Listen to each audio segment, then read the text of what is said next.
నోరు ఉంది కదా అని ఇష్టం వచ్చినట్లు మాట్లాడితే ఎన్టీఏ ప్రభుత్వంలో ఉపేక్షించేది లేదని రాష్ట్ర హోంమంత్రి వంగల్పూడి అనిత పేర్కొన్నారు.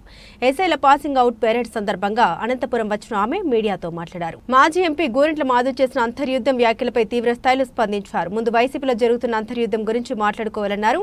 ఆ తర్వాత సమాజంలో జరిగే అంతర్యుద్ధాల గురించి మాట్లాడదామని ఆయన తెలిపారు. ప్రజల్ని ఇబ్బంది పడుతూ రెచ్చగొట్టే విధంగా వ్యాఖ్యలు చేస్తూ ఉంటే ఈ ప్రభుత్వం చూస్తూ ఊరుకోదన్నారు. సినీ నటుడు పోసాని ఒక నిరక్షరాస్యుడు కూడా మాట్లాడని విధంగా అసభ్య పదజాలంతో దూషించారని, అందుకే ఆయనపై 17 కేసులు నమోదయ్యాయన్నారు. ఎవరి మనోభావాలు దెబ్బతిన్నాయో వారు కేసులు పెట్టారన్నారు. ఇందులో ప్రభుత్వానికి కక్ష సాధింపు ఎక్కడ ఉందని ఆమె ప్రశ్నించారు. వల్లభనేని వంశీపై కూడా ఇలాగే కేసు నమోదయ్యాయన్నారు. రెడ్ బుక్ ప్రకారం కేసులు పెడితే రాష్ట్రంలో వైసీపీ నాయకులు ఎవరూ రోడ్లపై తిరగలేరని అనిత స్పష్టం చేశారు. ఆయనకి ఎలా తెలిసింది, ఆయన ఇంటెలిజెన్స్ ఎలా పనిచేస్తుందో తెలియట్లేదు, కానీ ఆయన ఇంటెలిజెన్స్ ముందు వైఎస్ఆర్సీపీలో జరగబోయే అంతర్యుద్ధాల గురించి మాట్లాడుకోమనండి. ఆ అంతర్యుద్ధాల గురించి మాట్లాడుకుంటే తర్వాత మా అంతర్యుద్ధాల గురించి తర్వాత అతను మాట్లాడవచ్చు. కానీ ఒకటి మాత్రం క్లియర్గా చెప్తున్నామండి, నాకు నోరుంది కదా నోటికి వచ్చినట్టు మాట్లాడేస్తాను అని అనుకోవడానికి ఇంతకుముందు గవర్నమెంట్ కాదు. ప్రజల్ని రెచ్చగొట్టే విధంగా మాట్లాడడం కానీ, సమాజంలోని ఇబ్బందులు పడే విధంగా, సమాజంలో ప్రజలు కూడా ఇబ్బంది పడే విధంగా కనుక మాట్లాడే పరిస్థితి ఉంటే కనుక వాళ్ళ మీద ఎట్టి పరిస్థితి చట్టపరమైన చర్యలు తీసుకోవడానికి ఎక్కడా కూడా బ్యాక్ స్టెప్ వేసే పరిస్థితి అయితే ఉండదు. ఒకటి మాత్రం చాలా క్లియర్గా గుర్తుంచుకోవాలి, ఇది మీ గవర్నమెంట్ కాదు. నోటికి వచ్చినట్టు బూతులు మాట్లాడతాము, నోటికి వచ్చినట్టు ఏది మాట్లాడినా చెల్లుబాటు అయిపోతుంది, మమ్మల్ని ఎవడు ఏమి చేయలేడు అనుకునే గవర్నమెంట్ కాదు. ఇది ఎన్డీఏ గవర్నమెంట్.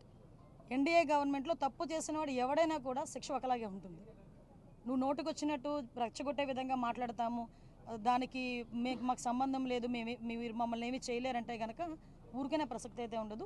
లీగల్గా అడ్వైస్ తీసుకుంటాము, డెఫినెట్గా చట్టపరమైన చర్యలు అయితే తీసుకుంటాం. ఓకేనండి, నేను ఒకటి అడుగుతున్నానండి మిమ్మల్ని, డైరెక్ట్ క్వశ్చన్.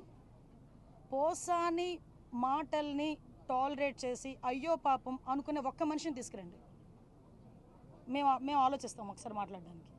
పోసాని మాటలు ఇష్టానుసారంగా మాట్లాడిన తర్వాత సభ్య సమాజం తలదించుకునే విధంగా, సాధారణంగా అనకూడదు కానీ ఇల్లిటరేట్స్ కూడా అలాంటి మాటలు మాట్లాడుకోరు.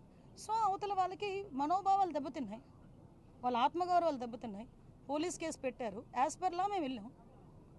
ఇందులోని టార్గెటెడ్ ఏముంది? వాళ్ళు ఏం మాట్లాడలేదా? వాళ్ళు అటువంటి కామెంట్స్ చేయలేదా? మరి ఇంతకు ముందు మా మీద కేసులు పెట్టిన కేసులని ఎప్పుడు అండి? చంద్రబాబు నాయుడు గారికి మీద కేసు పెట్టారు కదా, అది ఎప్పుడు? అది 53 రోజులు తైల్లో పెట్టారు చంద్రబాబు నాయుడు గారిని తీసుకెళ్ళి ఆ రోజు.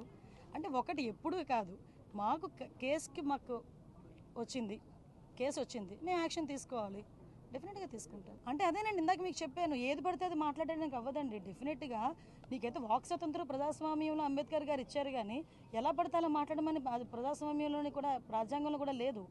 అంటే అవతల వాళ్ళని రెచ్చగొట్టే విధంగా మాట్లాడడం కానీ, ప్రభుత్వాలని రెచ్చగొట్టే విధంగా మాట్లాడడం కానీ, ప్రజలను రెచ్చగొట్టే విధంగా మాట్లాడే పరిస్థితులు ఉంటే కనుక కంపల్సరీగా చట్టపరమైన చర్యలు తీసుకుంటాం. రెడ్ బుక్ పరంగా మేము వెళ్ళాలి అనుకుంటే ఈరోజు వైఎస్ఆర్సీపీ నాయకులు ఎవరు రోడ్ల మీద తిరగరండి.